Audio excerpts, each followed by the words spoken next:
So I'm here with Amy Jarich, who's the Director of Admissions at the University of California at Berkeley. And my question to you is, when you imagine college admissions, there's this traditional notion of you get a GPA and a certain types, you have to take certain classes and all of these to be quote unquote qualified. Is that always the case, or is there a path for students who might not have a traditional GPA or might not have all the traditional classes?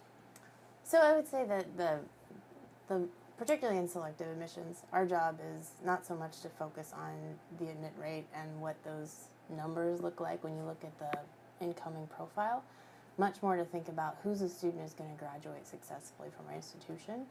And I think if we're doing our job well, we're finding those students. And it means that to keep up with the way students learn today, we have to look beyond those traditional measures. So we do look past GPAs, we look beyond test scores. We don't, in terms of the tools that we use, we probably haven't tapped into the very best ones available yet, but we do read their writing. We look to see what extracurriculars they're a part of.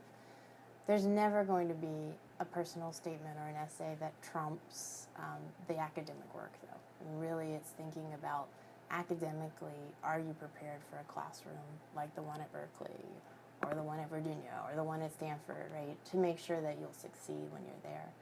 I think for us, we really have started to see students who are branching out and learning in different ways, and they're leading us, right? We're having to figure out the ways to evaluate, and we don't have a whole lot of experience. We certainly have a whole group of schools in the Northeast that are some of our oldest secondary schools who haven't given a letter grade. And that's fine. We work with those. We always have. We've worked with homeschool students who typically bring us a different kind of high school record.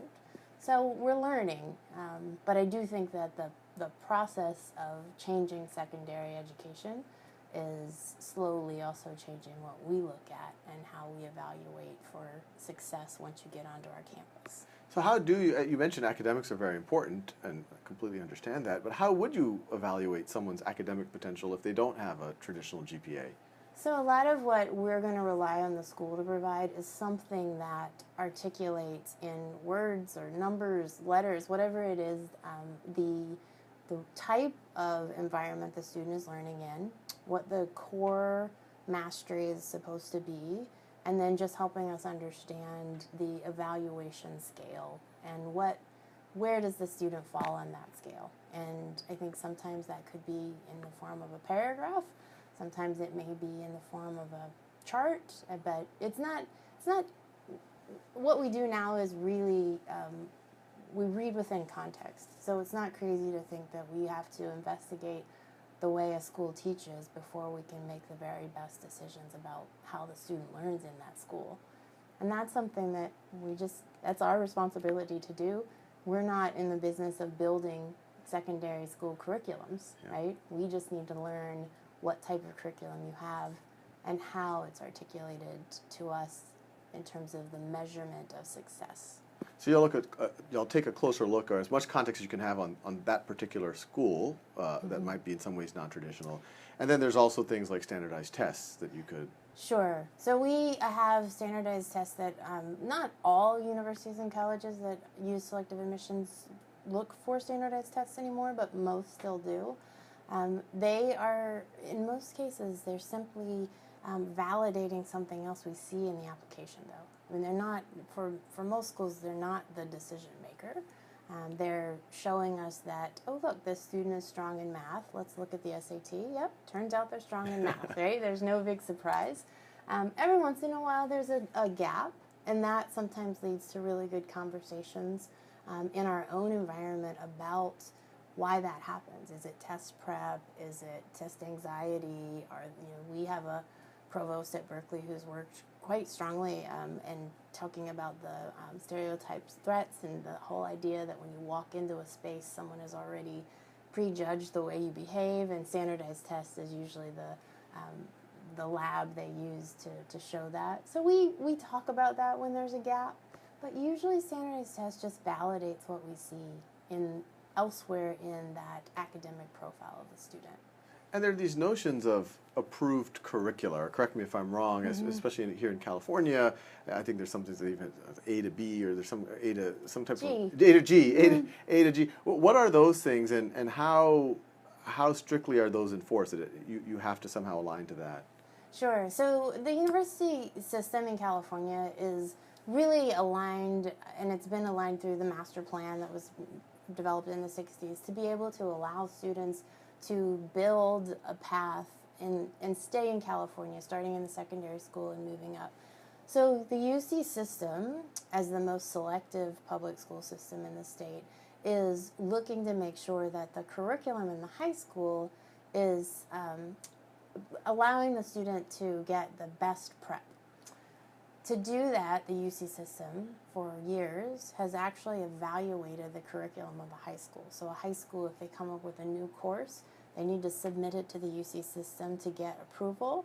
And then when the application is being filled out by the student, they'll see that course is UC approved. Do we admit students from schools that don't have UC approved coursework? Absolutely. I mean, think about all of the out-of-state students that are applying. None of them have UC-approved coursework, right? So we are certainly thinking outside of that A through G box, but we use the A through G language to help people understand what the college prep path in California looks like. And the only way we can make sure it's consistent is having a system that evaluates each course so that there's a bit like standardized testing, right? There's something about it that feels standardized so that you can trust it a little bit more. Yeah, and just to, and you have, as you mentioned, it could be out-of-state students who obviously weren't participating in this, the A to G requirements, and some of those might even be non-traditional. Right, of course. Might not have a traditional GPA. Yeah, I think that, and we also see a lot of students now, one of the hardest questions, particularly for students out of state, I think right now, when they think about A through G, it includes art.